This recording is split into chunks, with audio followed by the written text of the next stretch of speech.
friends, எல்லாருக்கும் வணக்கம். என் பேர் Suganthi. Welcome to your recipes diary. இன்னைக்கு நம்ம காடை பிரியாணி எப்படி செய்யறதுன்றதை பார்க்க போறோம். வாங்க ரெசிபி வீடியோக்குள்ள போலாம். முதல்ல ஒரு பிரஷர் குக்கரை ஸ்டவ்ல வச்சு ஹீட் பண்ணிக்கோங்க. 2 டேபிள் ஸ்பூன் எண்ணெய் சேர்த்துக்கோங்க. எண்ணெய் சூடானதும் ஒரு பெரிய வெங்காயம் தின்னா ஸ்லைஸ் பண்ணிட்டு சேர்த்துக்கோங்க. வெங்காயத்தை நல்லா கலர் சேஞ்ச் ஆகுற வரைக்கும் வதக்கிக்கோங்க. நல்லா கிறிஸ்பா கோல்டன் ப்ரௌன் கலருக்கு மாறுறதும் வெங்காயத்தை எடுத்து வேற ஒரு பவுல் மாற்றி வச்சுக்கோங்க. அடுத்தது அதே குக்கர்லேயே பிரியாணி மசாலா சேர்த்துக்கோங்க. 1 டீஸ்பூன் சோம்பு சேர்த்துக்கோங்க. ஒரு பெரிய வெங்காயம் தின்னா ஸ்லைஸ் பண்ணிட்டு சேர்த்து நல்லா வதக்கிக்கோங்க. உங்கள் காரத்துக்கு ஏற்ற மாதிரி பச்சை மிளகாய் சேர்த்துக்கோங்க. 1 டீஸ்பூன் இஞ்சி பூண்டு விழுது சேர்த்து பச்சை வாசனை போக நல்லா வதக்கிக்கோங்க. இப்போ 2 மீடியம் சைஸ் தக்காளி கட் பண்ணிட்டு சேர்த்துக்கோங்க. தக்காளி வேகிறதுக்கு கொஞ்சமா உப்பு சேர்த்து தக்காளி லேசா வதக்கிக்கோங்க. 1 டீஸ்பூன் மிளகாய் தூள் சேர்த்து நல்லா கலந்து விட்டுக்கோங்க. இப்போ கிளீன் பண்ணி வச்சிருக்க காடை சேர்த்துக்கோங்க. 1/2 டீஸ்பூன் மஞ்சள் தூள், 2 டீஸ்பூன் தனியாத்தூள், 1/2 டீஸ்பூன் கரம் மசாலா தூள், 1 டீஸ்பூன் மிளகுத்தூள், 1/2 டீஸ்பூன் ஜீரகத்தூள் சேர்த்து நல்லா கலந்து விட்டுக்கோங்க.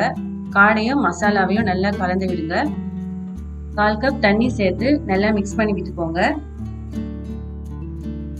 இப்போ குக்கரை லிட்டெல்லாம் கவர் பண்ணிட்டு லோ டு மீடியம் ஃப்ளேம்ல 10 நிமிஷம் காடையை வேக விடுங்க. தேவைப்பட்ட இடையில லிட் ஓபன் பண்ணி நல்லா மிக்ஸ் பண்ணி விட்டுக்கோங்க. காடை நல்லா வெந்ததுக்கு அப்புறமா உங்ககிட்ட புதினா இல்லை கொத்தமல்லி இருந்தா கொஞ்சமா சேர்த்துக்கோங்க. டேஸ்ட்டுக்கு ஏற்ற மாதிரி உப்பு சேர்த்துக்கோங்க. ஊற வச்ச அரிசி சேர்த்துக்கோங்க. ஃப்ரை பண்ணி வச்சிருந்த வெங்காயம் சேர்த்துக்கோங்க. கடைசியா 1 டேபிள் ஸ்பூன் நெய் சேர்த்து நல்லா கலந்து விட்டுக்கோங்க. 1/2 கப் தண்ணி சேர்த்துக்கோங்க.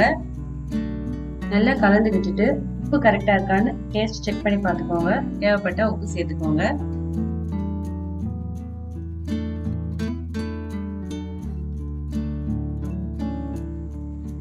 நல்லா பாயில் ஆக ஆரம்பிச்சதுக்கு அப்புறமா குக்கர் லிட் போட்டு மூடிட்டு ஒரு 5 நிமிஷம் லோ டு மீடியம் ஃப்ளேம்ல வேக விடுங்க.